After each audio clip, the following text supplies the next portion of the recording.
Praise the Lord. आज के दिन को जो रविवार है, आज जो 19 तारीख मई महीना का है, आज के रविवार को पेंटिकॉस्ट रविवार कहा जाता है, पेंटिकॉस्ट संडे कहा जाता है। कैसा पेंटिकॉस्ट संडे कहा जाता है? अगर आप थोड़ा सा सोचे, थोड़ा सा आकलन करें, थोड़ा सा हिसाब लगाए, तो मार्च महीना का 31 तारीख को 31 मार्च ईस्टर पड़ा था। और 31 मार्च से अगर आप दिन गिनोगे 1, 2, 3, 4 करके, तो आज का दिन 50वां दिन है। और ठीक प्रभु यीशु मसीह के जी उठने के बाद 50 दिन के उपरांत पवित्र आत्मा आसमान से उतरा था। आप लोगों को याद होगा। और जब पवित्र आत्मा उतरा, अद्भुत चिन्ह और चमत्कार हुआ। और इसीलिए अगर आप उसको अपने डायरी में भी, अपने कैलेंडर में भी अगर आप हिसाब करें कि 31 मार्च को जब हम लोगों ने ईस्टर मनाया, उस 31 मार्च के बाद आज का दिन अगर आप ले ले तो ये 50वां दिन गिना जाता है। और प्रभु ने अपना जी उठने के बाद अपने चेलों से कहा कि तुम ठहरे रहना, यरूशलेम में बैठे रहना, मेरे उपस्थिति में रहना, प्रार्थना करते रहना, और देखना तुम सब पवित्र आत्मा का दान पाओगे। और बाइबल बताती है कि ठीक यीशु मसीह के जी उठने के 50वें दिन के उपरांत पवित्र आत्मा चेलों के ऊपर उतरा। तो ये आज ही का दिन था। मतलब ये आज का दिन, मतलब एग्जैक्टली ये डेट नहीं था, लेकिन अगर हम ईस्टर से गिन ले तो आज का दिन ही होता है कि परमेश्वर के आत्मा को परमेश्वर ने इस धरती पर उतारा। जी हाँ, कई हजार साल पहले प्रभु ने अपने पवित्र आत्मा को इस दुनिया में उतारा था। लेकिन आज भी वो पवित्र आत्मा प्रभु के लोगों के लिए लाभदायक है, प्रभु के लोगों के लिए काम करता है, और प्रभु के लोगों को वही आत्मा आज तक चलाता है। और आपको ये मालूम होना चाहिए, वही आत्मा हर एक व्यक्ति को जो यीशु मसीह के नाम से विश्वास करते हैं, उनको प्रभु तक भी पहुंचाएगा। कौन? वही पवित्र आत्मा।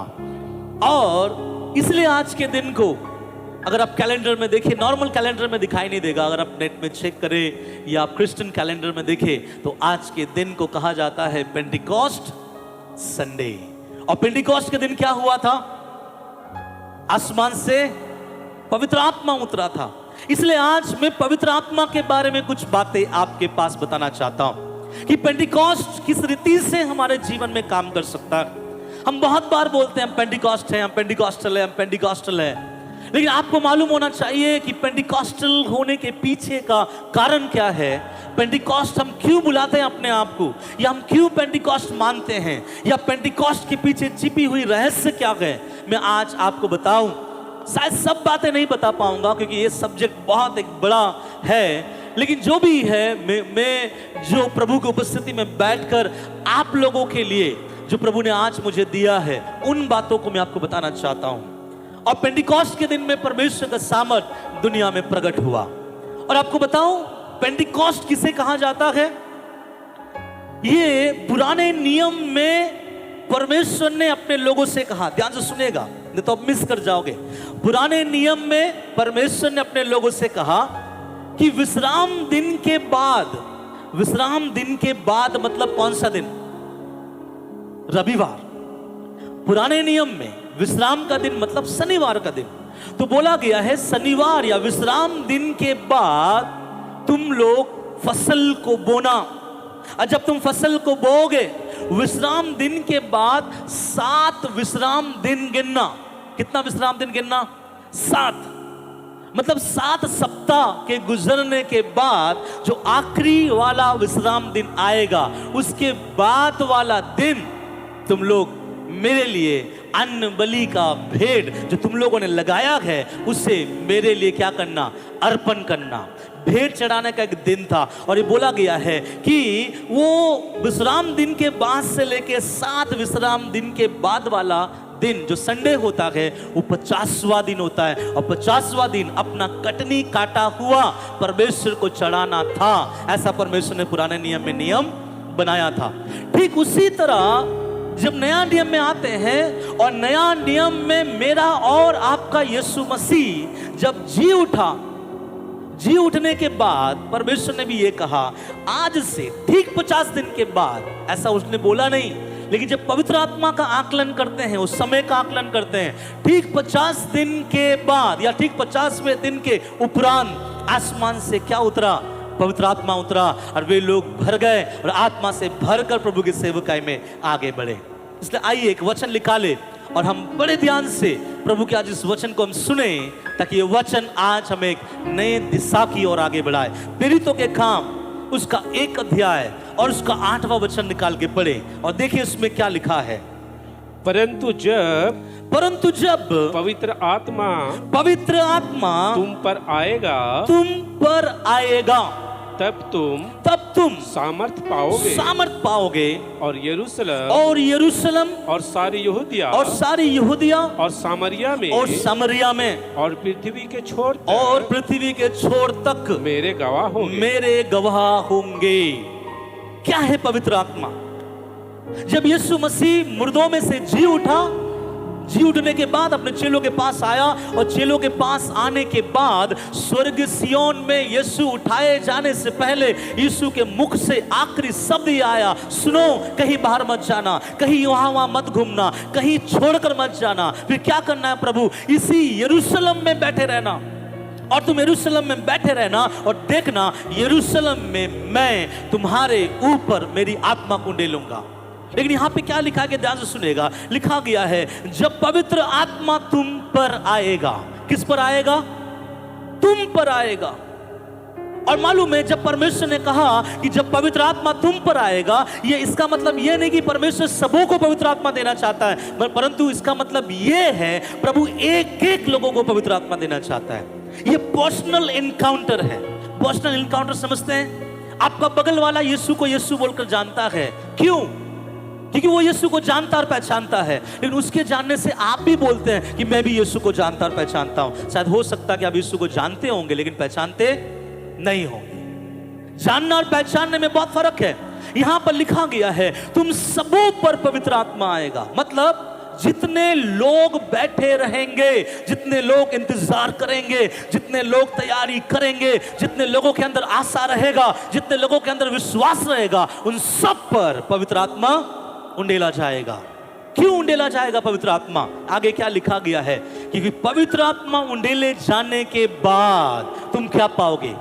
सामर्थ पाओगे। सब बोलिए सामर्थ। बिना पवित्र आत्मा कोई भी व्यक्ति सामर्थ नहीं पा सकता।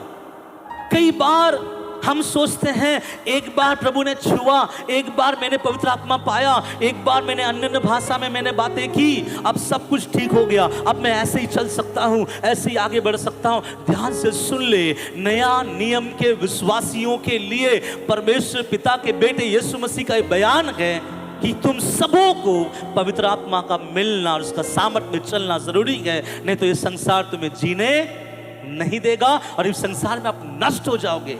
इसलिए प्रभु ने कहा कि जब पवित्र आत्मा तुम पर आएगा तुम क्या पाओगे? सामर्थ पाओगे। आपको बता के जब इब्रानी बाइबल में इसी सामर्थ के बारे में जब हम स्टडी करते हैं, इब्रानी बाइबल में इसी सामर्थ को डुनामिस कहा जाता है। क्या कहा जाता है? डुनामिस। और डुनामिस का अर्थ क्या होता है मालूम है? Physical power. फिजिकल पावर मतलब पहले कोई व्यक्ति कमजोर था लेकिन पवित्र आत्मा पाने के बाद क्या हो गया? सामर्थ से भर गया। ना केवल फिजिकल चैलेंज बल्कि फिजिकल पावर। लेकिन लिखा गया है ये एक फोर्स है जो आपको ढकेल कर हूबहू आपको आगे बढ़ाएगा। कौन? पवित्र आत्मा। ना केवल ये फोर्स है, ये एक योग्यता है जो आपके जीवन को बदसूरत से सूरत में लेके आएगा। ना केवल बदसूरत से सूरत में लेके आएगा, बाइबल कहता है डुनामिस का मतलब है एक इफेक्ट। जहां आप जाओगे वहां आपके नाम का एक चिन्ह हो जाएगा। जो काम आप करोगे परमेश्वर के नाम से वो आपके जीवन के द्वारा होगा, और यही कहा जाता है डुनामिस। लेकिन ये तब आएगा जब पवित्र आत्मा तुम पर आएगा। जब तक पवित्र आत्मा तुम पर नहीं आएगा तब तक तुम सामर्थ्य नहीं पाओगे, और जब तक तुम सामर्थ्य नहीं पाओगे तुम्हारे जीवन में आगे कोई भी बातें नहीं हो सकता। और तीसरी बात है क्या लिखा गया है? क्योंकि जब पवित्र आत्मा तुम पर आएगा तुम कहां जाना? तुम पहले यरूशलेम में रहना और यरूशलेम में मेरे नाम का गवाह बनना। उसके बाद कहाँ जाना? यहूदिया में मेरे नाम का गवाह बनना। फिर कहाँ जाना? समरिया में मेरे नाम का गवाह बनना। उसके बाद जगत के छोर तक मेरे नाम का गवाह बनना। क्यों यीशु ने पवित्र आत्मा दिया? क्यों यीशु ने पवित्र आत्मा दिया? मुझे और आपको बहुत बड़ा मिनिस्ट्री करने के लिए नहीं, लंगड़ों को चलाने के लिए नहीं, अंधों को दिखाने के लिए नहीं, गूंगों को बुलवाने के लिए नहीं। कुछ कुछ लोग सोचते हैं पवित्र आत्मा ये सब काम करने के लिए दिया। नहीं, पवित्र आत्मा केवल और केवल इसलिए दिया गया है। क्या कारण के लिए? कि आप परमेश्वर का गवाह बन जाए। आपके द्वारा आपके यीशु मसीह के नाम को लोग ऊंचे पर रखें। आपके द्वारा लोग आपके यीशु को जाने। आपके द्वारा लोग जाने कि पिता क्या करता है। आपके द्वारा लोग जाने कि यीशु मसीह जो कई हजार साल पहले दुनिया में आया वो क्यों और किस लिए और किस वजह से आया, ये आपके कारण होगा। क्यों? बाइबल बोलता है मेरे नाम का गवाह। केवल गवाह बनने के लिए परमेश्वर ने क्या दिया था? बोलिए ना, केवल गवाह बनने के लिए क्या दिया? पवित्र आत्मा। क्या है गवाह? कुछ नहीं, इतना ही बोलना था। भाई क्या तुमको मालूम है यीशु मसीह बोलकर कोई आया था, मारा गया, गाड़ा गया, जी उठा और तीसरे दिन जी उठकर स्वर्ग लोक को चला गया, और जो कोई इस पर विश्वास करे वो नाश ना हो परंतु आनंद जीवन पाए। इसलिए मन फिराओ और पिता पुत्र पवित्र आत्मा के नाम से बपतिस्मा लो। और यही बातों का गवाह देना था। इतना बोलने के लिए पवित्र आत्मा की क्या आवश्यकता है? इतनी बातों को बताने के लिए पवित्र आत्मा का क्या जरूरत है? थोड़ा सोचो, मैं आपको बताऊं तब आपको समझ में आएगा क्यों है। मैं आपको बताना चाहता हूं, ध्यान से सुनिए। क्योंकि कभी कभी जब हम लोगों के पास जाते हैं, लोगों के पास जाकर बोलते हैं कि मेरा यीशु मसीह आया था, मारा गया, गाड़ा गया और मुर्दों में से जी उठा और तीसरे दिन जी उठकर स्वर्ग को चला गया और वो फिर से आने वाला है, जो कोई उसके नाम से विश्वास करेगा और बपतिस्मा लेगा, मन फिराएगा, वो उसको अपने साथ कहां ले जाएगा? अपने साथ स्वर्ग लोक में ले जाएगा। जब ये बातें हम लोगों से कहते हैं, जब ये बातें हम लोगों को बताते हैं, तब लोग कहता है क्या तेरा परमेश्वर सामर्थी है? क्या तेरा परमेश्वर मेरे आंख खोल सकता है? क्या तेरा परमेश्वर मेरे बिगड़े हुए परिवार को जोड़ सकता है? क्या तेरा परमेश्वर मेरे अंदर की बीमारियों को ठीक कर सकता है? तब आप एक बात बोलना चाहिए, क्या मालूम है? अगर आप यीशु के गवाह बन रहे हो, इसका मतलब ये है आपके द्वारा चिन्ह और चमत्कार और छुटकारा परमेश्वर करेगा, आपके नाम के लिए नहीं परंतु उसके गवाह होने के लिए। आज परमेश्वर की आत्मा को लेकर खेल हो रहा है। खेल किस बात का?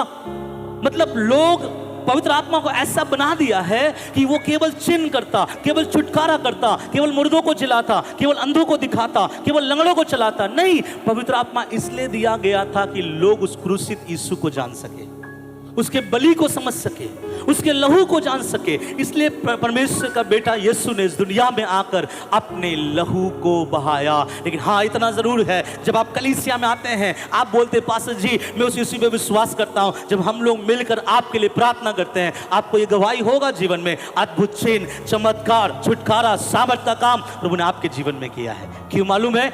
जब पवित्र आत्मा आएगा यीशु के लिए वो कुछ भी करेगा।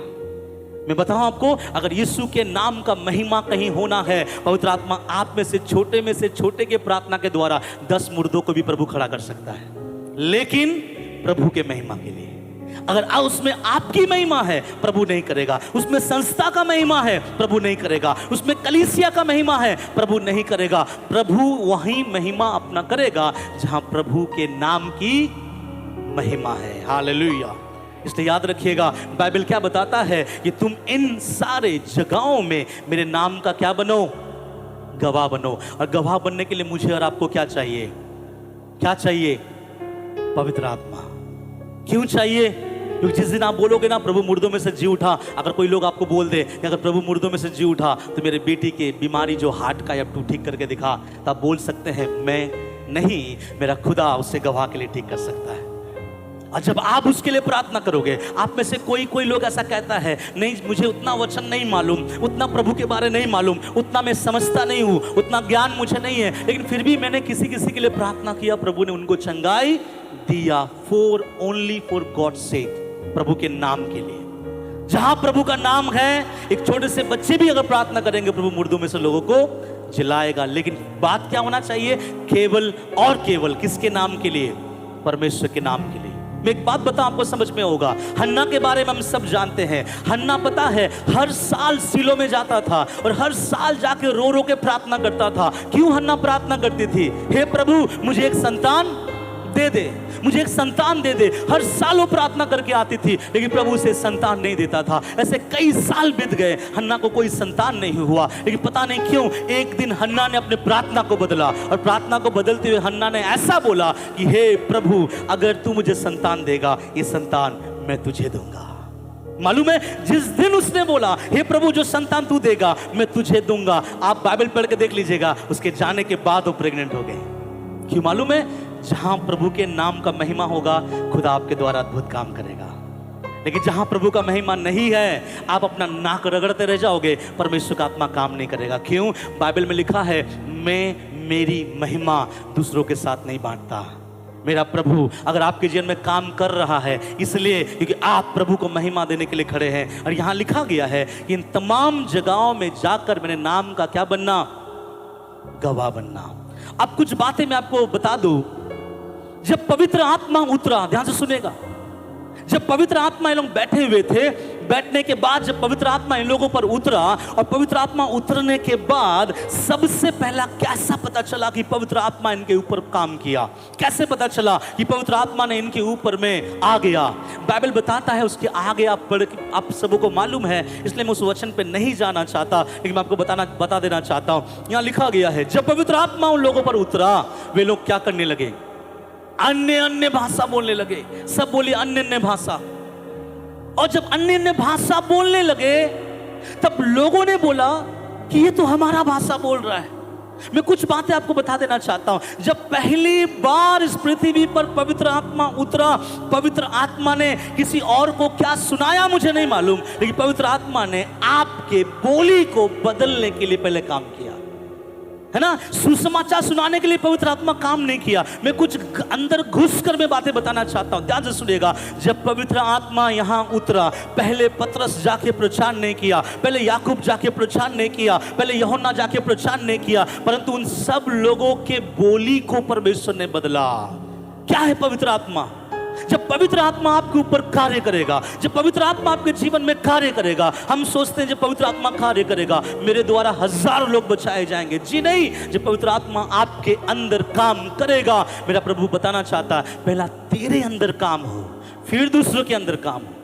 इसलिए पवित्र आत्मा उन्हें बोलने का सामर्थ्य दिया। मालूम है, अब तक पतरस बोल रहा था, हमको यहाँ के लोगों से डर लग रहा है। अब तक पतरस बोल रहा था हम चुप के रहेंगे। अब तक पतरस बोल रहा था मैं उस यीशु को नहीं जानता। अब तक पतरस बोल रहा था मैं यीशु के साथ घुमा भी नहीं। लेकिन जब पतरस के मुंह के बोलियों को परमेश्वर ने चेंज किया, पता नहीं पतरस को क्या हो गया, और पतरस उसके बाकी सब चेले बाहर आया और बाहर आके बोलने लगा सुनो, जो यीशु के बारे में बताना चाहता हूं, कान खोल कर सुनो कि वो यीशु कौन था, वो क्यों आया और वो क्या करने आया। और पतरस ने एकदम सामर्थ्य के साथ क्या किया? प्रचार किया। क्यों? अच्छा, प्रचार किया। बाइबल इस बात को बताती है, जब पतरस ने प्रचार किया कितने लोग उद्धार में आए? 3000 लोग उद्धार में आए। और आपको मालूम है, मैं थोड़ा सा बैक में ले जाना चाहूंगा। प्रभु ने कहा पुराने नियम में कि फसह के दूसरे दिन से क्या बोलते हैं, विश्राम दिन के दूसरे दिन से 7 विश्राम दिन गिनना, और गिनने के बाद जो इन दिनों में तुम फसल लगाओगे उसको काट कर उसको चढ़ाने का समय होगा पेंटिकॉस्ट के दिन। आपको मालूम है, पेंटिकॉस्ट के दिन आसमान का परमेश्वर ने अपने कलीसिया के लिए 3000 लोगों को इस दुनिया से काटा और चढ़ाया गया प्रभु के लिए। अगर अब उसको मिलाओगे नया नियम में, कुछ नहीं बदला, सेम था। आपको समझ में आना चाहिए कि परमेश्वर वहां पर भी उनको अन्न बलि चढ़ाया गया, और यहां पर भी 3000 लोगों को इस दुनिया में से काटा और परमेश्वर अपने कलीसिया में रोपा। यही था क्या? पेंटिकॉस्ट का दिन। और पेंटिकॉस्ट के इस दिन को शुरुआत करने वाला कौन था? पवित्र आत्मा। और पवित्र आत्मा पतरस को बदला, पवित्र आत्मा पतरस के हियाव को बदला, पवित्र आत्मा पतरस के जीवन को बदला। लेकिन मैं एक बात बता देना चाहता हूं, जब पवित्र आत्मा किसी के जीवन में आता है, आप तब तक दूसरों को नहीं बदल पाओगे जब तक आपका मुंह नहीं बदलता।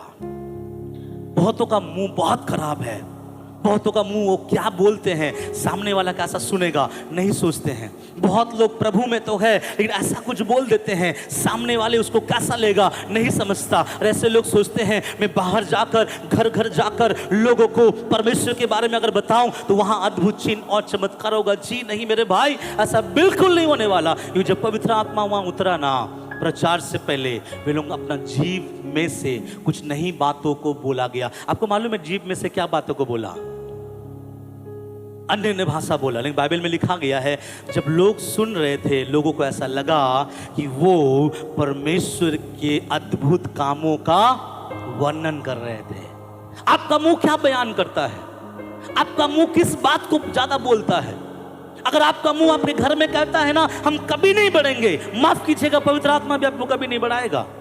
हम कई बार प्रभु में रहते हैं और पॉजिटिव माइंड के साथ चलना शुरू करते हैं, और कई बार हम बोलते तो हैं मेरा प्रभु बढ़ाएगा, मेरा प्रभु उठाएगा, लेकिन अपने घर में, अपने रिलेटिव्स में, अपने भाई बंधुओं के बीच में हर वक्त हम यही बोलते रहते हैं नहीं होगा, नहीं होगा, शायद हम समाप्त हो जाएंगे, शायद हम कैसे आगे बढ़ेंगे, शायद ये पैसे में हम कैसा जिएंगे, शायद हम लोग आगे नहीं बढ़ पाएंगे। और ऐसा बोलते बोलते हमारा जीवन क्या हो जाता है? समाप्त हो जाता है, चाहे आपके ऊपर पवित्र आत्मा क्यों ना हो। बाइबल बोलता है जब पवित्र आत्मा आया सबसे पहला उसने पतरस, याकूब, यूहन्ना 120 लोगों के बोलने के तरीका को बदला। इसलिए इंपॉर्टेंट क्या है मालूम है? सब बोले हालेलुया। इंपॉर्टेंट क्या है मालूम है? जब आपके ऊपर पवित्र आत्मा आया, दूसरों के लिए प्रार्थना बाद में करना, अपना बोलने का एटीट्यूड बदलो। आप घर में क्या बोल रहे हो?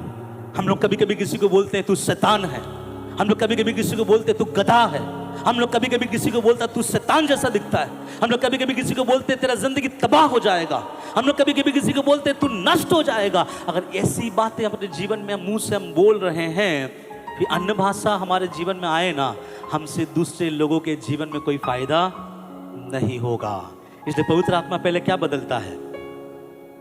बोलिए ना, पवित्र आत्मा जब उतरा पहले क्या किया? बाहर क्या किया आपको मालूम है? उनके अंदर में उनके मुख को क्या किया? बदला। जब उनके जीव को में प्रभु छुआ, उनके जीव में कुछ बातें करने लगा, और ये बातें करते करते एक डरपोक पतरस को घर से बाहर निकाला। और जो पतरस ने थोड़े दिन पहले कहा कि मैं उस यीशु को नहीं जानता, आज सीना ठोक कर कहता है मैं उस यीशु को जानता हूं। सुन लो मैं क्यों जानता हूं। 3000 लोगों ने उद्धार पाया है। यह है पवित्र आत्मा। लेकिन मैं आज आपको बता देना चाहता हूं कि जब पवित्र आत्मा उतरा वे लोग सामर्थ पाए, और यहां से कलीसिया एक फोर्स की नाई, एक अभिषेक के साथ बढ़ना शुरू हो गया। क्या मालूम है? दूसरा अध्याय में पवित्र आत्मा उतरा। दूसरा अध्याय के आखिरी वचन में 3000 लोग उद्धार में आए। तीसरा अध्याय के पहले वचन में लंगड़ा चंगा हुआ। और ऐसा करते करते करते यरूशलेम में, यहूदिया में, समरिया में, और अगर आप देखेंगे प्रेरितों के काम के आखिरी अध्यायों में जगत के छोर तक परमेश्वर का सुसमाचार का प्रचार होता चला गया। और ये वचन उसमें सबूत है। लेकिन एक बात बता देना चाहता हूं, उस पवित्र आत्मा को पाने के लिए उन लोगों ने, या उन लोगों के जीवन में से मैं कुछ बातें बताऊंगा, ज्यादा नहीं, केवल 3 बातें मैं बताऊंगा, बहुत इंपॉर्टेंट है, जो आपको परमेश्वर के अभिषेक में आगे बढ़ने के लिए सहायता करेगा। और आप समझ पाओगे कि पवित्र आत्मा कैसे किसी के ऊपर आता है, कैसे पवित्र आत्मा काम करता है। क्योंकि बिना पवित्र आत्मा आप इस दुनिया में प्रभु के जीवन को जी नहीं सकते। मालूम है, दुख आएगा आप हताश हो जाओगे, लेकिन पवित्र आत्मा आपके अंदर है, आप जय जीवन होकर आगे बढ़ोगे। बीमारी आएगा आप हताश हो जाओगे, लेकिन अगर पवित्र आत्मा आपके अंदर है, आप उस बीमारियों को लांग कर आगे बढ़ोगे। क्यों मालूम है? क्योंकि पवित्र आत्मा एक फोर्स है जो आपको नष्ट होने नहीं देता। ऐसा मत सोचिए कि प्रभु के अच्छे लोग कभी कभी प्रार्थना करना बंद कर देते हैं। जी हाँ, वे लोग भी 1-2 दिन प्रार्थना करना बंद कर देते हैं, लेकिन फिर से उसे घुटने में लाकर खड़ा करने वाला कौन है मालूम है? पवित्र आत्मा।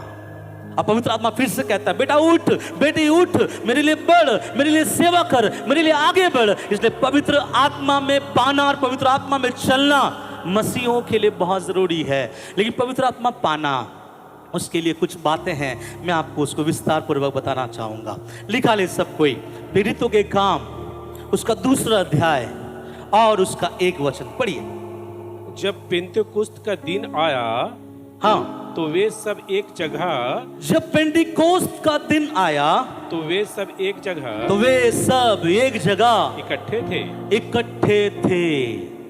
सब बोले हालेलुया। मैं इसी वचन से आपसे बातें करना चाहता हूं। जब पेंटिकोस्ट का दिन आया, बाइबल बताती है वे सब एक जगह इकट्ठे थे। मेरे पीछे बोलिए, जब पेंटिकोस्ट का दिन आया तो वे सब एक जगह इकट्ठे थे। यहां 3 पॉइंट में इसमें से बताना चाहूंगा कि क्या हुआ जिसके कारण परमेश्वर ने उसके ऊपर पवित्र आत्मा के सामर्थ्य को ढेला। क्यों वे लोग अन्य भाषा बोले, क्यों वे लोग सामर्थी बन गए, क्यों उनके द्वारा अद्भुत चिन्ह हुआ, क्यों उनके द्वारा चिन्ह और चमत्कार और छुटकारा हुआ, क्यों दुष्ट आत्माएं उन्हें डर के उन लोगों से भागते थे। क्यों मालूम है? क्योंकि पवित्र आत्मा उनके ऊपर उतरा था। लेकिन आपको मैं इसमें से बता देना चाहूंगा, जब पेंटिकोस्ट का क्या आया, क्या आया? दिन आया। आपको मालूम है परमेश्वर के लोगों के लिए दिन एक बहुत इंपॉर्टेंट माना जाता है। कुछ लोग परमेश्वर के दिन को इंपॉर्टेंट नहीं समझते, कुछ लोग परमेश्वर के दिन को मानते ही नहीं, लेकिन आशीष मांगते हैं, चंगाई मांगते हैं, अनुग्रह मांगते हैं, कृपा मांगते हैं, लेकिन प्रभु के दिन को नहीं मानते। पुराने नियम में परमेश्वर ने एक बात कहा था, क्या मालूम है? लिखा गया है वो 6ठा दिन तक काम किया और 7वां दिन उसने क्या किया? विश्राम किया। इसलिए उसने 7वां दिन को आशीष का दिन कहलाया। और परमेश्वर यहां कहता है पेंटिकोस्ट के दिन में पेंटिकोस्ट का आत्मा उतरा या फिर पवित्र आत्मा उतरा। अब मैं एक बात बता देना चाहता हूं, मसीहों के लिए दिन बहुत क्या है? मायने रखता है। कैसे? मैं आपको बताऊं तो आपको समझ में आएगा, ठीक है? उत्पत्ति 1 अध्याय उसका 3 से लेकर 5 पढ़िए, तब आपको समझ में आएगा। उत्पत्ति 1 अध्याय उसका 3 से लेकर 5। जब परमेश्वर ने कहा उजियाला हो, उजियाला हो, तो उजियाला हो गया, उजियाला हो गया। और परमेश्वर ने उजियाले को देखा, उजियालों को देखा कि अच्छा है, कि अच्छा है। और परमेश्वर ने उजियाले को अंधियारे से अलग किया, अंधियारे से अलग किया। और परमेश्वर ने उजियाले को दिन और अंधियारे को रात कहा तथा सांझ हुई, फिर भोर हुआ। इस प्रकार, यहाँ एक बात छुपा हुआ है, इस प्रकार पहला दिन हो गया। सब बोलिए पहला दिन। मालूम है, जैसे मैंने कहा, जब पेंटिकोस्ट का दिन आया, पवित्र आत्मा उसके ऊपर उतरा। हम सोचेंगे एक्सीडेंटली पवित्र आत्मा उतर गया, ऐसे ही पवित्र आत्मा आ गया। कोई प्री प्लान नहीं था, कोई पहले से सोच समझ कर नहीं रखा गया था। जी नहीं, पवित्र आत्मा का इस पृथ्वी पे आना पहले से प्री प्लान था, पहले से पूरे हिसाब में रखा हुआ था। कैसे? जब परमेश्वर ने सृष्टि किया दुनिया में, शुरुआत में पहले दिन उसने क्या बनाया? बाइबल के अनुसार परमेश्वर ने उजियाले को देखा कि अच्छा है, और परमेश्वर ने उजियाले को अंधियारे से अलग किया। मालूम है, उजियाले से या अंधेरे से उजियाले को अलग किया, यही परमेश्वर ने बनाया। और उस दिन को परमेश्वर ने कौन सा दिन ठहराया? पहला दिन। विश्वासियों सुन लो, ये पहला दिन, यानी कि आज के दिन में पहला दिन किसे कहा जाता है?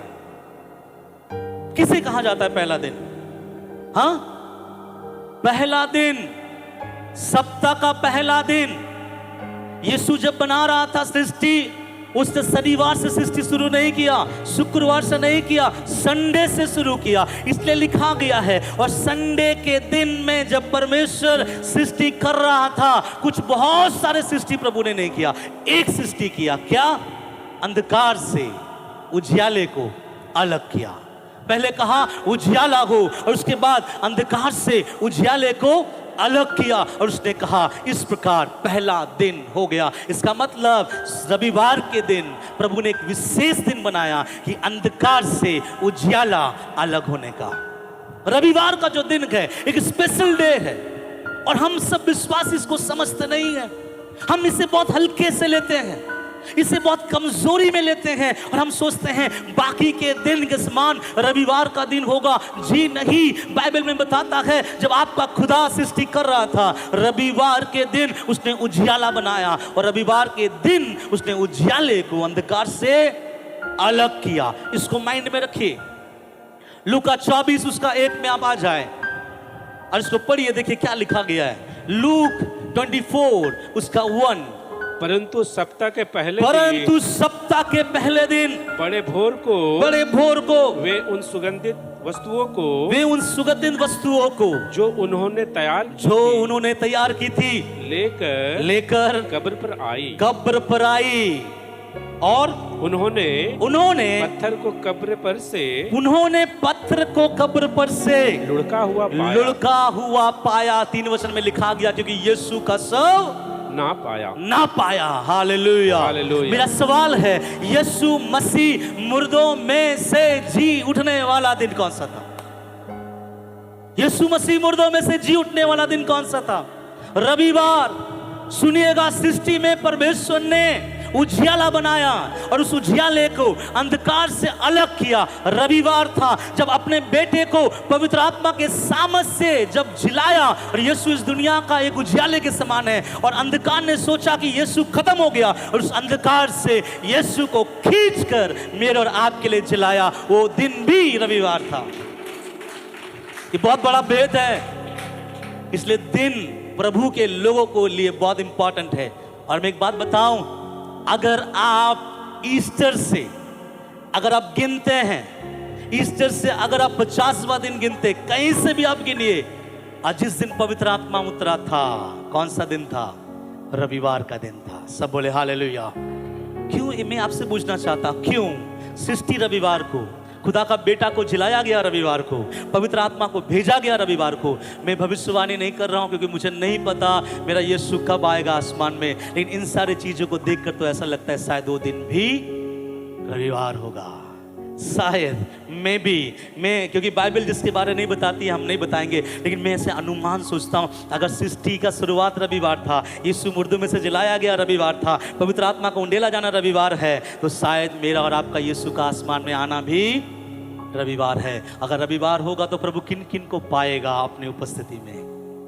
कोई काम पे होगा, कोई घर पे होगा, कोई पकवान बना रहा होगा, कहीं कोई और घूम रहा होगा, कोई बोलेगा कि नहीं आज कलीसिया नहीं जाएंगे, आज रेस्ट करेंगे, और सब इस तरीके में रहेगा। और आप एक बात बताइए, जब प्रभु आएगा, इसलिए बाइबल में लिखा गया जब परमेश्वर का बेटा यीशु आएगा, ना जाने कितनों को विश्वास में पाएगा। इसलिए रविवार का दिन बहुत इंपॉर्टेंट है। पेंटिकॉस्ट का जब दिन आया, उसी दिन परमेश्वर आसमान से अपने आग रूपी जीव जो पवित्र आत्मा था उंडेला गया और 120 लोग भर गए और सामर्थ से भर गए। वो दिन भी कौन सा दिन था? कौन सा दिन था? रविवार का दिन था। इसका मतलब आप थोड़ा सोचो, क्या रविवार इंपॉर्टेंट है? मैं आपके मुंह से सुनना चाहता हूं, क्या रविवार इंपॉर्टेंट है? जी हाँ, बहुत और बहुत इंपॉर्टेंट है। जो विश्वासी रविवार को खुदा के लिए देता है, मैं आपको बता देना चाहता हूं, ना वो डिप्रेशन में जाएगा, ना वो सप्रेशन में जाएगा, ना वो बीमारियों में ज्यादा पड़े रहेंगे, ना उनके जीवन में कमी ज्यादा आएगा। वो एक जय जीवन और सामर्थ्य जीवन जिएगा। क्यों मालूम है? क्योंकि वो दिन को इंपॉर्टेंट मानता है।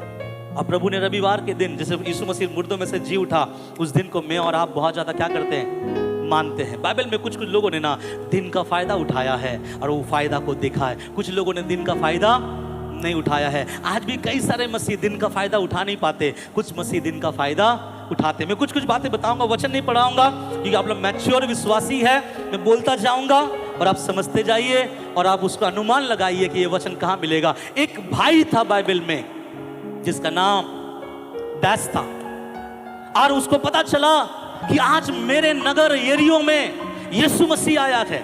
कौन था वो? जक्कई।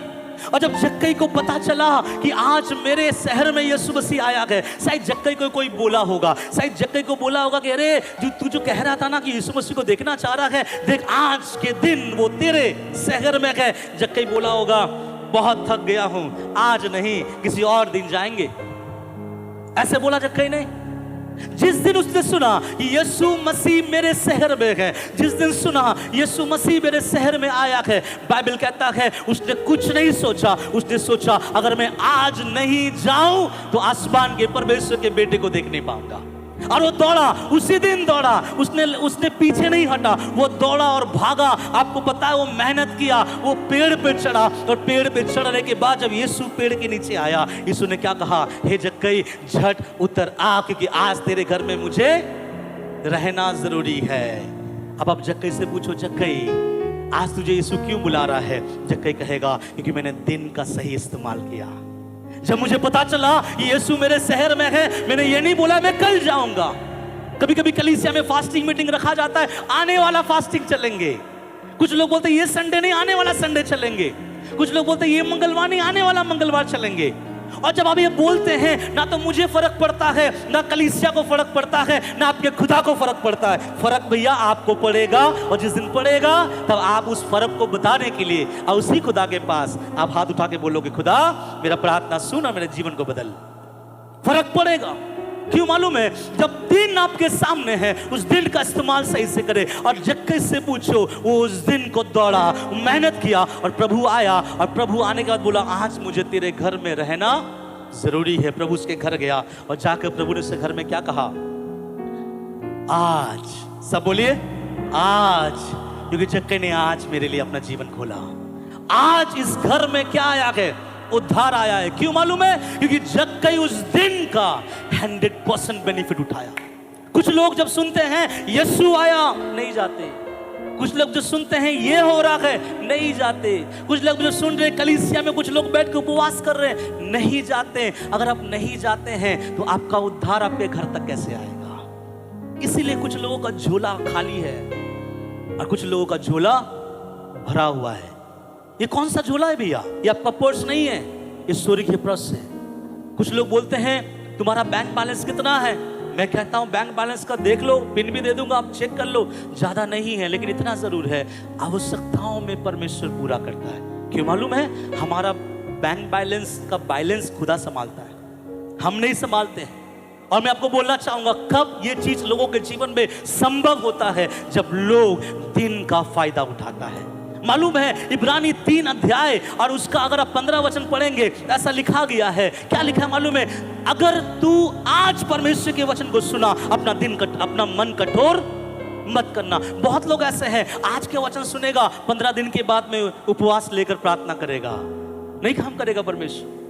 अगर आज सुन रहे हो, आपके जीवन में अगर आज परमेश्वर बात कर रहा है, तो ये आज ही का दिन है। अपना घुटना टेको, हाथ उठाओ, रो, गिड़गिड़ाओ और प्रभु से बोलो, प्रभु मैंने आज सुना और मैंने आज अपने आप को आपको देना चाहता हूं। आज ही का दिन प्रभु ने आपके लिए बनाया है, कल नहीं। बाइबल में कल शब्द नहीं है। कौन सा शब्द है? आज। और उस चीज को जक्कई ने फायदा उठाया। दूसरा और एक जन है, उसका नाम है बरतिमाई। और बरतिमाई ने भी एक दिन सुना यीशु हमारे शहर में आया। और जैसे बरतिमाई ने सुना यीशु हमारे शहर में आया, उसको आवाज आया कान में, और आवाज आने समय उसने क्या किया? उसने चिल्लाया, हे यीशु दाऊद की संतान, मुझ पर दया कर। क्यों नहीं? वो अंधा ने कहा कि नहीं नहीं छोड़ो, आज चिल्लाएंगे नहीं, कौन क्या सोचेगा, शायद कोई हमें यहाँ से भगा देगा। लेकिन उसने उस दिन का फायदा उठाया। मैं आपसे पूछता हूं, मसीह ने आपको 365 दिन दिया है, कितने लोग इसका फायदा उठाते हैं? मसीह ने आपको 52 इतवार दिया है, कितने आप इसके फायदे उठाते हैं? मसीह ने आपको ये पूरा साल देकर रखा है, उस हर एक दिन का फायदा आप कैसे उठाते हैं? लिखा गया है, तिमाई का पुत्र को जिस दिन पता चला यीशु नासरी हमारे यहाँ से जा रहा है, चिल्लाया, हे दाऊद की संतान यीशु मुझ पर दया कर। किस दिन? उसी दिन उसने चिल्लाया। क्यों मालूम है? अगर आप उससे जाकर पूछो क्यों चिल्ला रहे हो, अगर मैं आज ना चिल्लाऊं तो कल वो खुदा नहीं रहेगा, अगर वो नहीं रहेगा मैं चिल्ला सकता हूं, चंगाई मुझे कल नहीं मिलेगा। कब चिल्लाना है प्रभु को? बाइबल में ऐसा लिखा गया है, जब तक मसीह मिल सकता है उसे ढूंढो। मालूम है आज मौका है, हम प्रभु के सामने हम बैठे। आज से कुछ साल पहले आप लोगों को मालूम होगा एक बीमारी आया था, कोविड-19। जब वो बीमारी आया, सारे के सारे विश्वासी लोग क्या पड़ गए?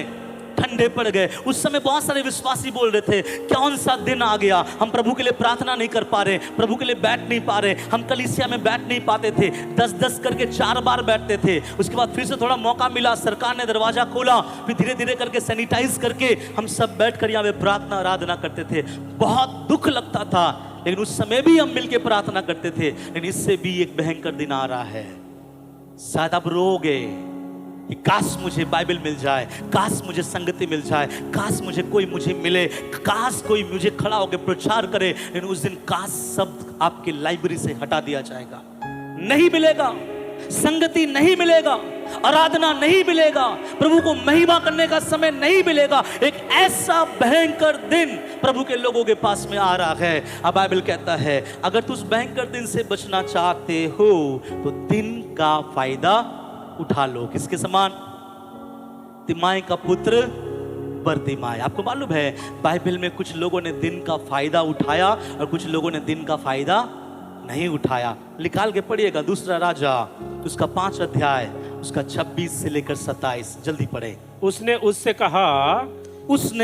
कहा जब वह पुरुष इधर मुंह फेर कर तुझसे मिलने को अपने रथ पर से उतरा, हाँ, तब से वह पूरा हाल मुझे मालूम था। क्या यह समय चांदी या वस्त्र? हेलो, ध्यान से सुने, ये घटना किसके लिए कहा गया मालूम है? उस वचन पे हाथ रखे, थोड़ा रुक कर मैं आपको बताऊं, आपको समझाऊं, ध्यान से सुने। एक व्यक्ति था जिसका नाम नामान था, कोढ़ से भरा हुआ था।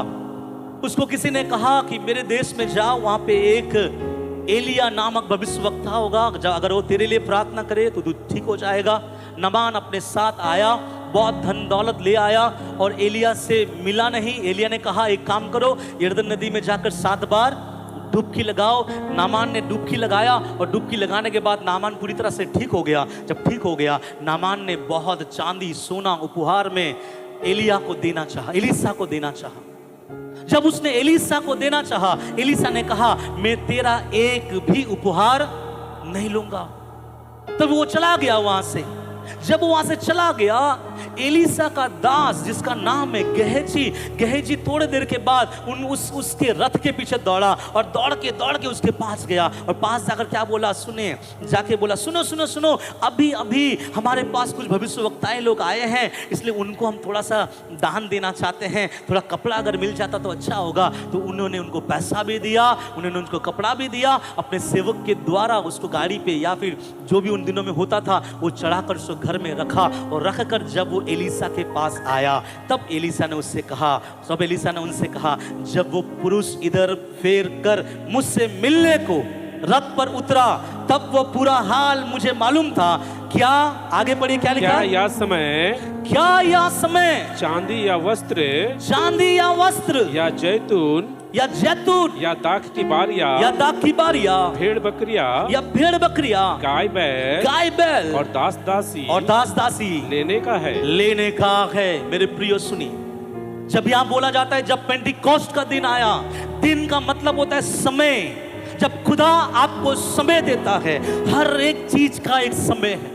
बीज बोने का समय, फसल काटने का समय, सोने का समय, जागने का समय, हर चीज का एक समय है। तो यहां लिखा गया है, एलीसा ने उससे कहा क्या ये समय धन कमाने का समय है? क्या ये समय भेड़ बकरियों को लेने का समय है?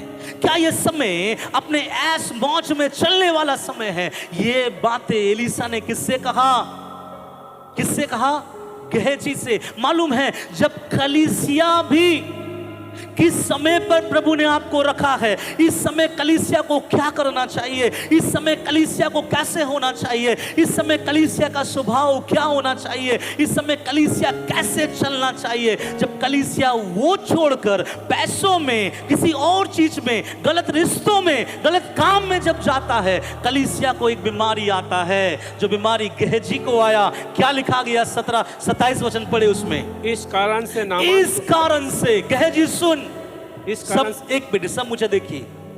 गेहजी समय के विरुद्ध में काम किया, अगर कलीसिया के लोग समय के विरुद्ध में काम की कर रहे हैं, या अगर आप जा रहे हैं, ये समय किसका है मालूम है? खुदा को महिमा देने का। इस समय किसका है? उपवास में प्रार्थना करने का। इस समय किसका है? प्रभु के लिए आगे बढ़ने का। इस समय किसका है? प्रभु के लिए आत्माओं को जीतने का। लेकिन इसी समय पर अगर आप अपने रास्ते जाते हो और आप कुछ और चीज करते हो, बाइबल में लिखा गया इस कारण से नामान का कोढ़, इस कारण नामान का कोढ़ तुझे और तेरे वंश को सदा लगा रहेगा, सदा लगा रहेगा। आज कई विश्वासियों को कोढ़ का आत्मा ने पकड़ लिया है। ये वो कोढ़ है जो दिखाई नहीं देता, लेकिन ये वो कोढ़ है जो खुदा के समय पर उसने गलत काम किया है। आपको मालूम है, मैंने कई मिनिस्ट्री को उठते हुए देखा है और कई मिनिस्ट्री को बिखरते हुए देखा है। कारण क्या मालूम है? उस समय को नहीं समझ पाया। उस समय उसको क्या करना है नहीं समझ पाया। जिस समय आपका कमाने का है उस समय मत सो, क्योंकि जब आपको सोने का समय आएगा आपको कमाना पड़ेगा। अगर आपको अभी समय है कमाने का, लिख लो, घर से कमाओ, मेहनत करो, पसीने गिराओ। लेकिन एक समय आएगा आप कमा नहीं पाओगे। एक समय आपको बैठना पड़ेगा, क्योंकि आपका शरीर आपको जवाब देगा। तब आपके पास धन दौलत नहीं रहेंगे और उस समय आप बोलोगे मैं काम करने जाऊंगा। आप नहीं जा सकते। हर चीज का एक समय है। प्रभु ने क्या कहा? या प्रभु के दास एलीसा ने क्या कहा? तू ना गलत समय पर जब गलत काम किया है, इसलिए गेहजी सुन ले, नामान का कोढ़ तेरे ऊपर केवल नहीं, किसके ऊपर? तेरे और तेरे पूरे परिवार पे। मैं वचन से आपको डराना नहीं चाहता, लेकिन याद रखिएगा, अगर आपका परमेश्वर आपको एक मकसद पे रखा है, अगर आप उस मकसद के बाहर है, तो आप पे उन सारी बातें आ सकती है जिनका आप कभी अपेक्षा नहीं करते। आपका जीवन तबाह में, सुखा में और हताश में, निराश में और अलग तरीके में आपका जीवन चला जाएगा। आप सोचोगे मैं प्रभु में हूं, पवित्र आत्मा मेरे अंदर है, अभिषेक मेरे अंदर है, मैं तो दुआ करता हूं, मैं तो प्रार्थना करता हूं, फिर मेरे जीवन में बदलाव क्यों नहीं है? मेरे परिवार में चेंजेस क्यों नहीं है? मेरे परिवार में एक आशीष क्यों नहीं है? इसलिए नहीं है कि जो समय खुदा को देना था उस समय तूने किसी और को दिया। जो समय प्रभु की उपस्थिति में आना था उस समय तूने किसी और के लिए दे दिया। जो समय प्रभु के लिए आराधना करना था उस समय तूने किसी और की आराधना की। जो समय तुझे प्रभु के लिए खर्च करना था उस समय तूने प्रभु को छोड़कर किसी और के लिए खर्च किया। करते हैं ऐसे लोग? क्या लगता है करते हैं? करते हैं या नहीं करते हैं? करते हैं। इसलिए याद रखिएगा, समय का सही इस्तेमाल करिए। अगर नहीं करोगे बाद में समय आपका पांव बांध देगा और आप कर नहीं पाओगे। एक धनवान व्यक्ति प्रभु के पास आया, आके बोला, हे उत्तम गुरु, उद्धार पाने के लिए, आनंद जीवन जाने के लिए मैं क्या करूं? अच्छा समय था उसके पास, अच्छा दिन था उसके पास, यीशु उसके पास खड़ा था। यीशु ने कहा तू ना काम कर, आज्ञाओं को माना कर। उसने कहा प्रभु बचपन से मैं आज्ञाओं को मानता हूं। प्रभु ने बोला तेरे अंदर एक चीज का कमी है। क्या कमी है? उस प्रभु ने उससे कहा कि तू अपना सब कुछ बेच कर क्या कर? कंगालों को बांट दे। क्या उस धनवान ने बेचा? अच्छा दिन था, अच्छा समय था, लेकिन समय का फायदा उठा नहीं पाया। मुझे बोलते हुए बहुत अंदर से मैं बोलना चाहता हूं, कई लोग आज प्रभु के दिए हुए समय का सही इस्तेमाल नहीं कर पाता, इसलिए सही समय पर उसके पेड़ में फल भी दिखाई नहीं देता। और ये चीज उसने किया। एक और बात मैं बताऊं, बाइबल में लिखा गया है 5 मूर्ख और 5 बुद्धिमान। वे लोग कहां निकले? दूल्हा से मिलने के लिए। जब दूल्हा से मिलने के लिए निकले, ध्यान से सुने, जब दूल्हा से मिलने के लिए निकले, 5 जो बुद्धिमान थे उसने अपने कुप्पियों में तेल ढाल के रखा था, लेकिन बाकी 5 ने अपने कुप्पियों में तेल ढालकर नहीं रखा था। और बीच रास्ते में जब आवाज आई, धूम मची, ये देखो दूल्हा आ गया, दूल्हा आ गया, 5 ने एंट्री किया, 5 ने एंट्री नहीं किया। क्यों? जब समय मिला था उस समय वे लोग क्या कर रहे थे? सो रहे थे। आज मालूम है, मैं आपको एक बात बता देना चाहता हूं, बाइबल के चिन्ह, बाइबल के चमत्कार, बाइबल के यीशु मसीह आने से पहले होने वाली सारे भविष्यवाणियां हमारे आंख के सामने एकदम टक टक टक टक करके दिखाई दे रहा है। आप छुपा नहीं सकते। मालूम है कौन सा समय है? ये समय है कलीसिया को घुटने में जीने का। ये समय है कलीसिया को उपवास लेने का। ये समय है एक बाइबल में लिखा गया अंत के दिनों में धाराओं के समान लोग आएंगे। लेकिन लोग किनके चर्च में आएंगे? लोग कहां आएंगे?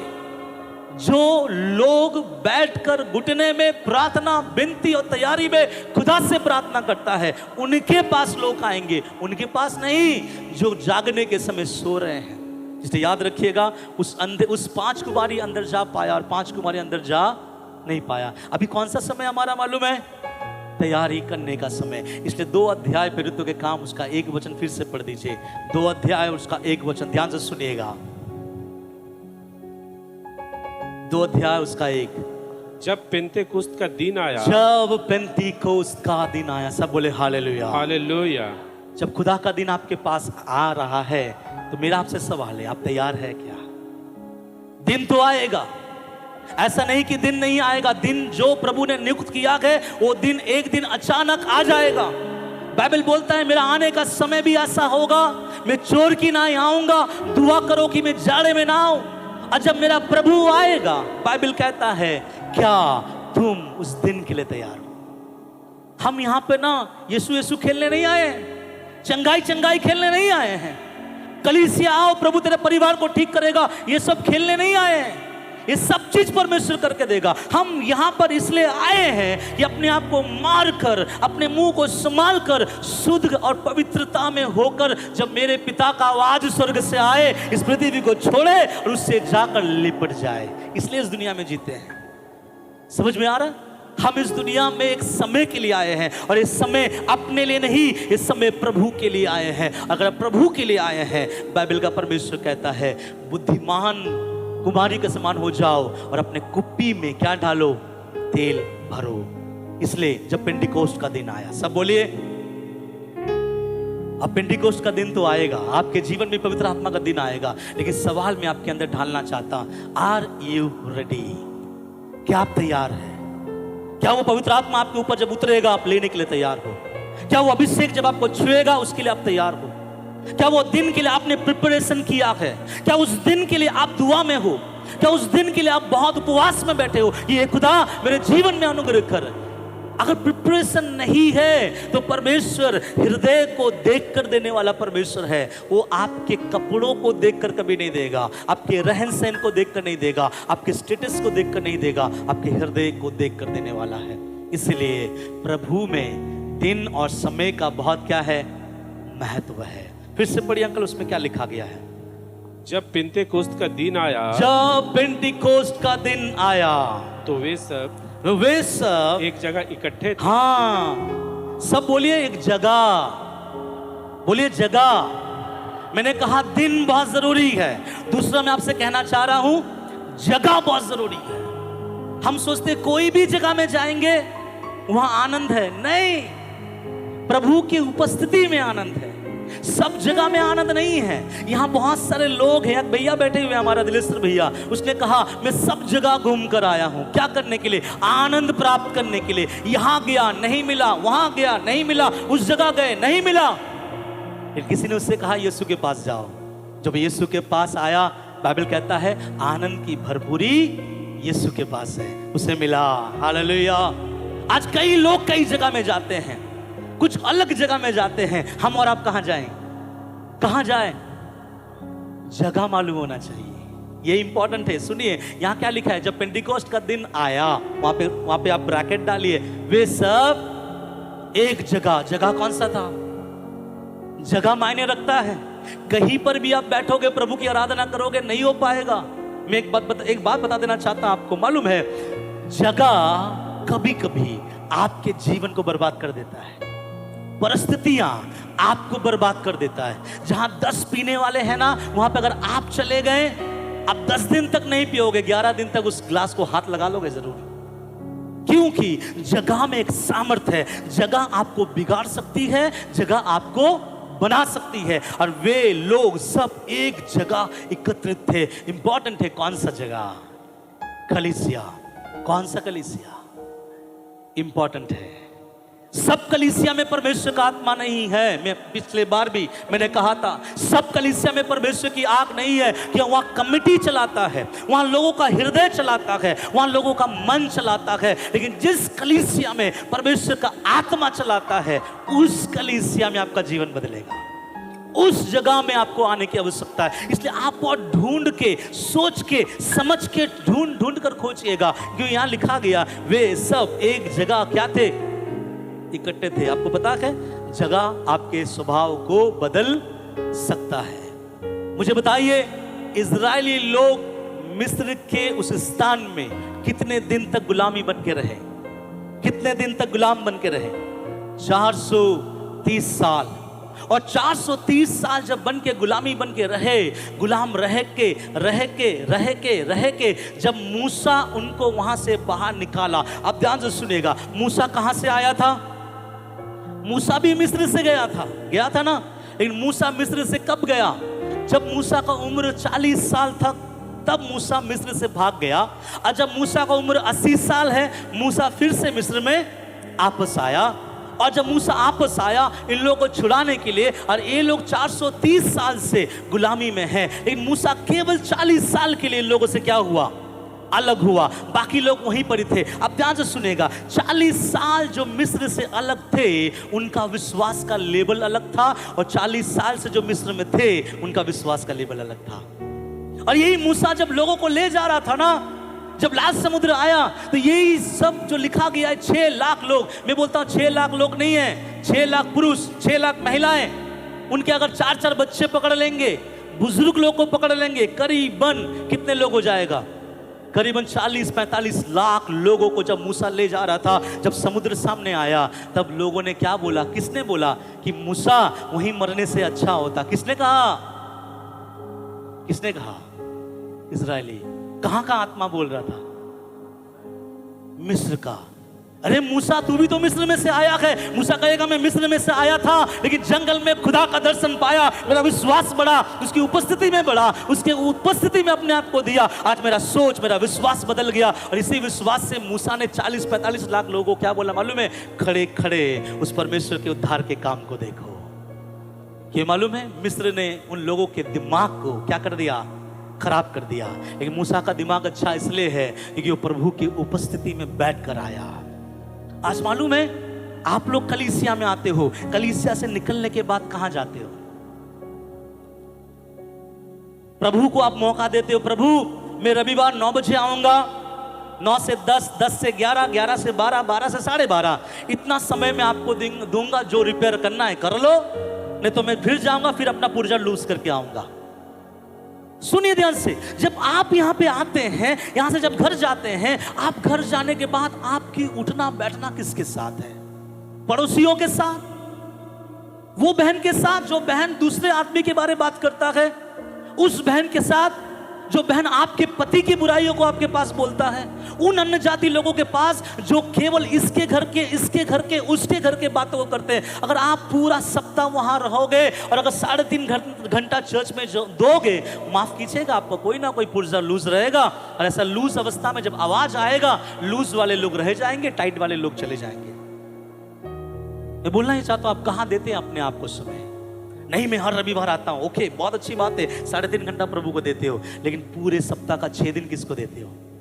मेरा एक दोस्त है, कौन है वो? नहीं, वो बीड़ी पीते पीते बात करता है, लेकिन मेरे दिल के करीब है। ओके, दूसरा दोस्त, नहीं, वो कभी कभी सिगरेट पी लेता है, लेकिन वो बहुत अच्छा है। ओके, और किसके पास? नहीं, मेरा एक और भी रिश्तेदार है, वहां भी मैं जाता हूं, कभी कभी मैं उसके लिए बोतल लेके जाता हूं, लेकिन मैं पीता नहीं हूं, लेकिन वो बहुत अच्छा है, मुसीबत के समय मुझे क्या करता है? सहायता करता है। भैया, अगर आप कलीसिया में प्रभु को 3.5 घंटा दे रहे हो, आप पूरा 6 दिन उन लोगों के साथ गुजार रहे हो, मैं एक बात बताऊं, आपका जीवन कभी नहीं बदलने वाला।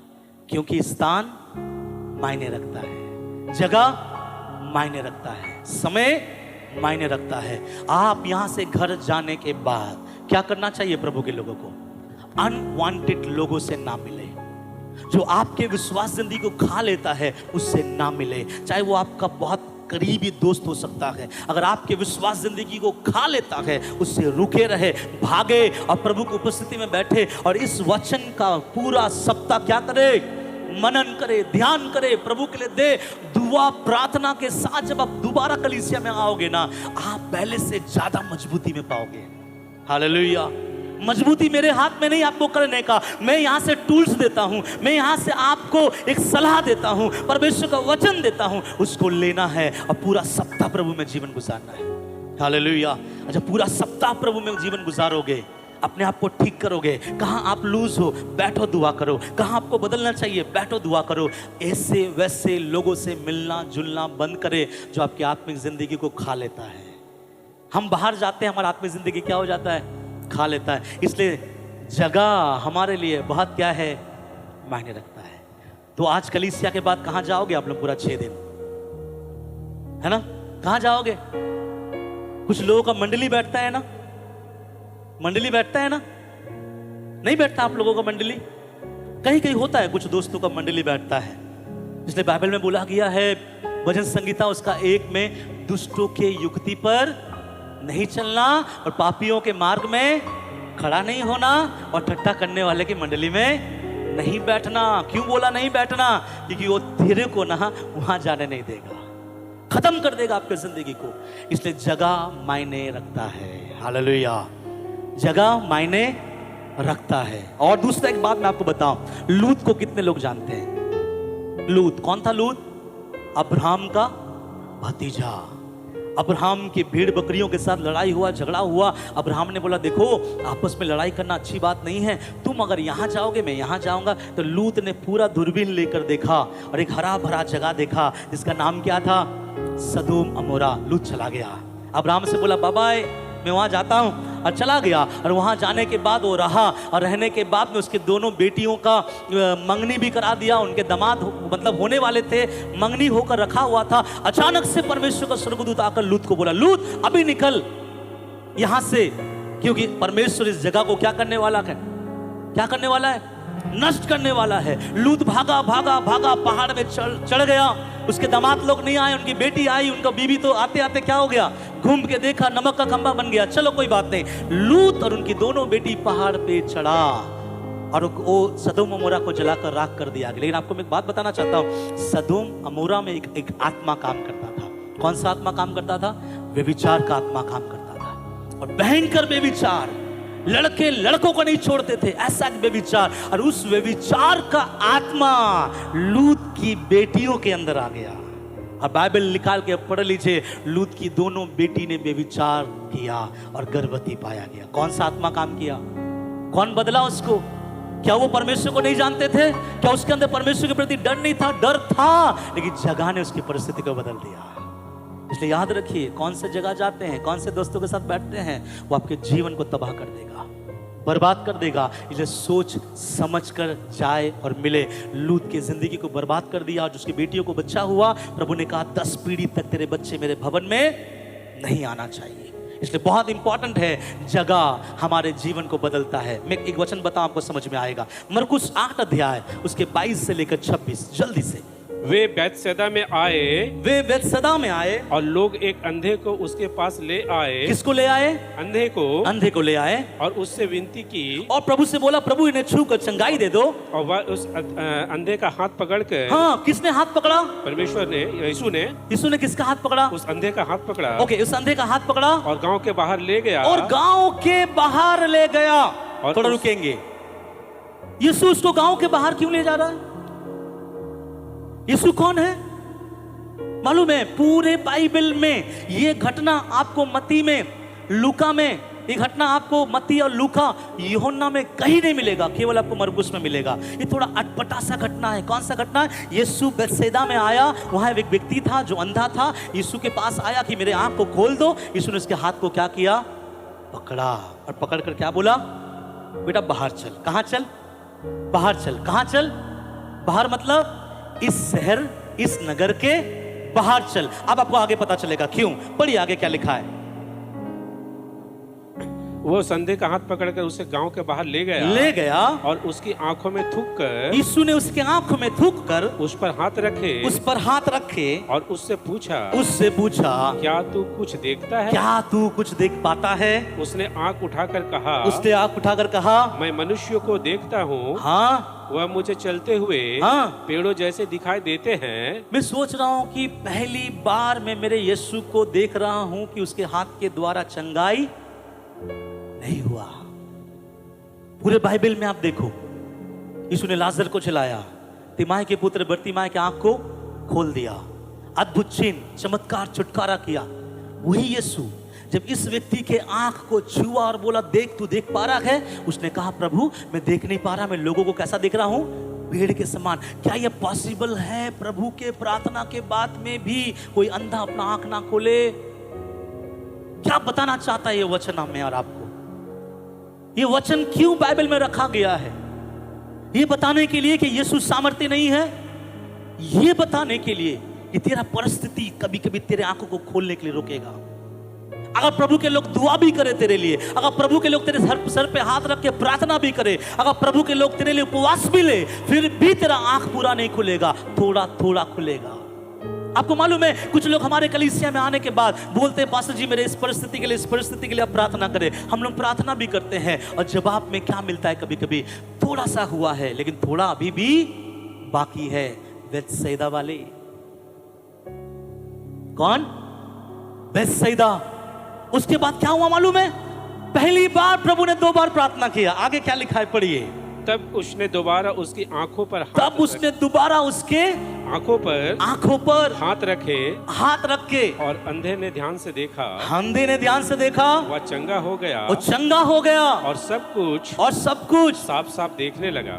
ये इंपॉर्टेंट वचन नहीं है, अभी जो वचन आएगा इंपॉर्टेंट है। अभी पढ़िए। उसने उसे यह कहकर, यीशु ने उस अंधे के पास जाकर एक बात कहा, इस गांव के भीतर पांव मत रखना बेटा।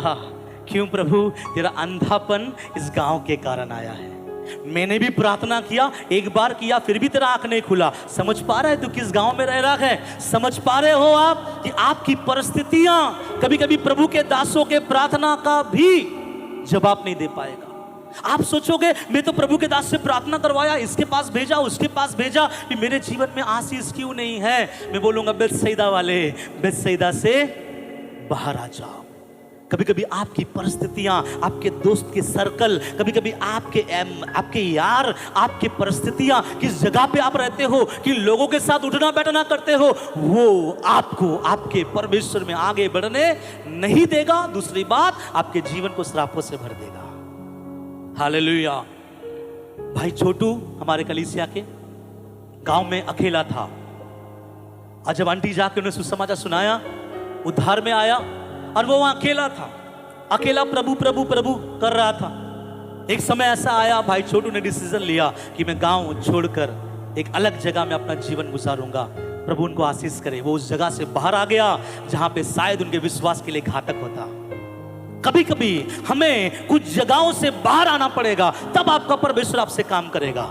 कभी कभी आपके जिंदगी में उन सारे बातों से जब तक आप बाहर नहीं आओगे, परमेश्वर काम नहीं करेगा। एक बात मैं अगर आपसे बताऊं तब आप समझ में आपको आ जाएगा। क्या? परमेश्वर ने अब्राहम से क्या कहा? हे अब्राहम मैं तुझे आशीषित करूंगा, किंतु तुझे अपने पिता के घर को छोड़ना पड़ेगा। ये छोड़ने वाली चीज बहुत अच्छी तरह से होता है। हमारे बाइबल स्टडी में मैंने कहा कि जब परमेश्वर चुनता है, चुनने के पीछे त्यागना जरूरी है। आपको मालूम है परमेश्वर ने यहां पर कहा है, जो वचन मैंने आपसे मैं बोल रहा हूं, समझिएगा, हमको परमेश्वर में बहुत सारी बातें छोड़कर निकलना पड़ेगा, तब परमेश्वर मुझे और आपको क्या देगा? क्या देगा? अभी मैं आपसे एक सवाल पूछता हूं, उसके बाद एक लास्ट पॉइंट में जाएंगे, समाप्त करेंगे। अब एक बात पूछना चाहता हूं, क्या जगह इंपॉर्टेंट है?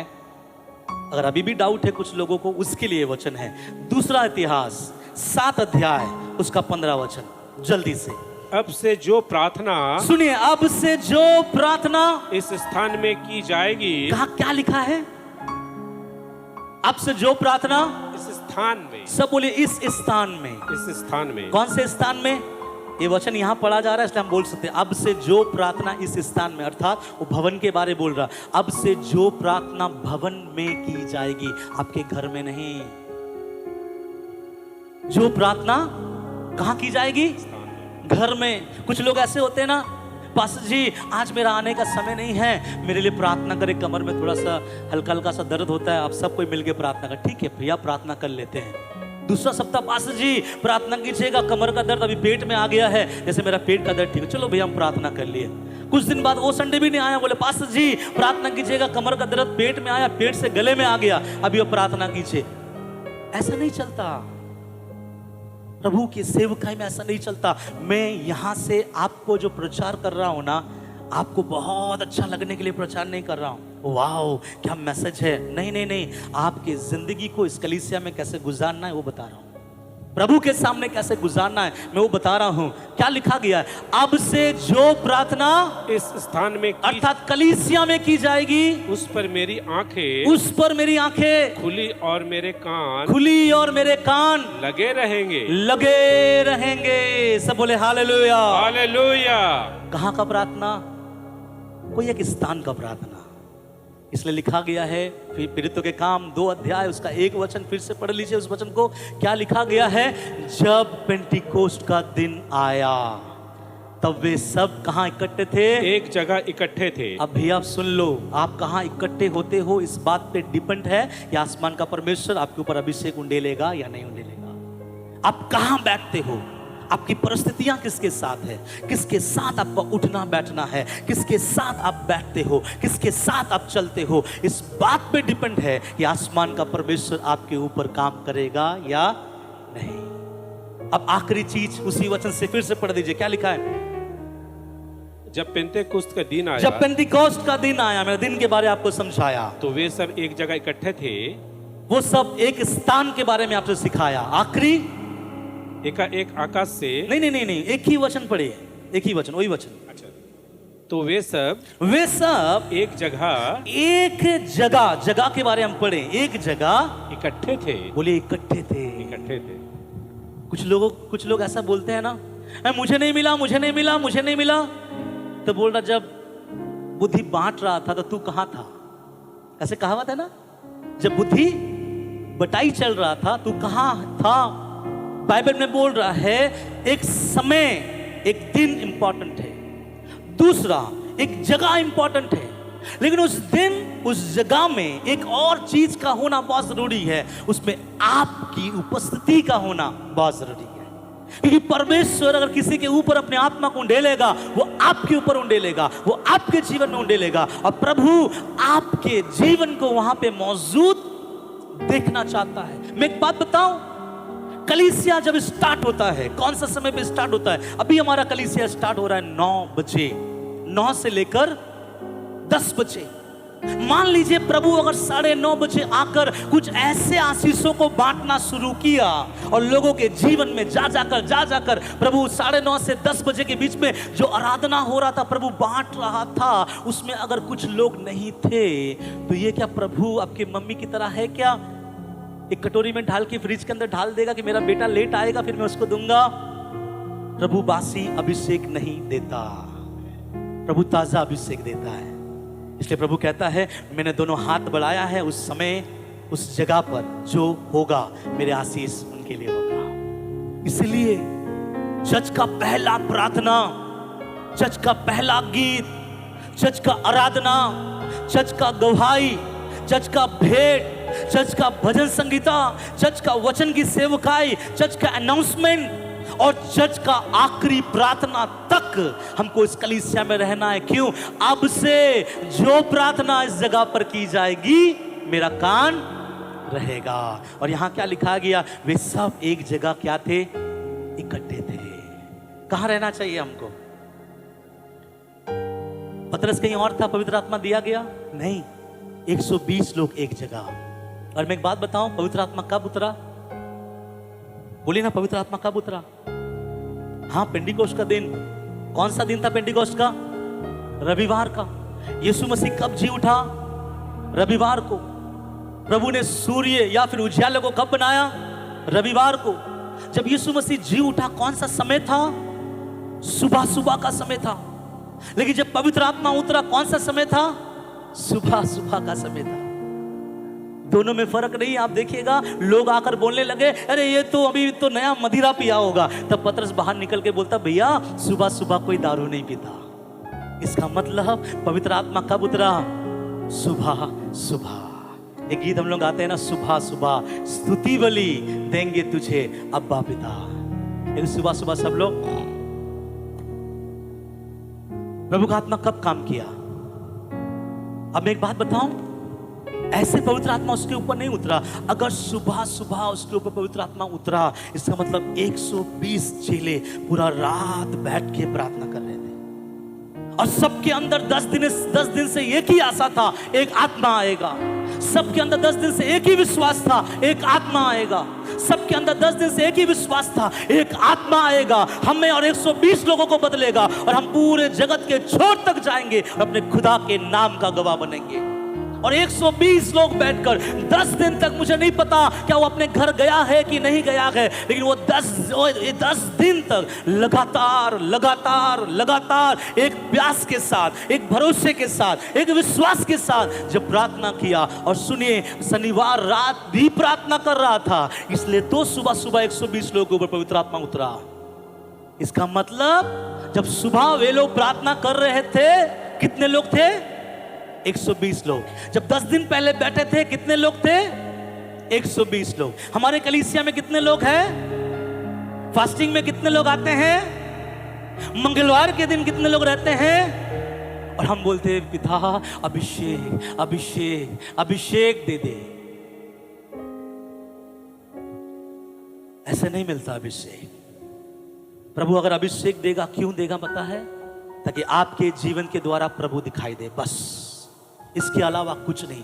मिनिस्ट्री बहुत बढ़ाना चाहिए, प्रभु अभिषेक दे, नहीं। प्रभु मेरा प्रचार बहुत अच्छा होना चाहिए, अभिषेक दे, नहीं। प्रभु तेरी महिमा मेरे जीवन के द्वारा हो, प्रभु मेरे प्रचार के द्वारा लोग गिड़गिड़ाए और तेरे पास आए, तब प्रभु प्रचार में सामर्थ्य देगा। और इसलिए लिखा गया है, 10 दिन तक वे बैठकर क्या करने लगे? याद रखिएगा, आप इंसान के पास 10 दिन तक गिड़गिड़ाओगे ना, आपको कुछ नहीं मिलने वाला। लेकिन दावा से अपने डायरी में, बाइबल के पहले पन्ने पे लिख दीजिए, आप अगर आप 10 दिन तक यहोवा के सम्मुख बैठोगे, आपका खुदा आपसे बात करेगा। हालेलुया।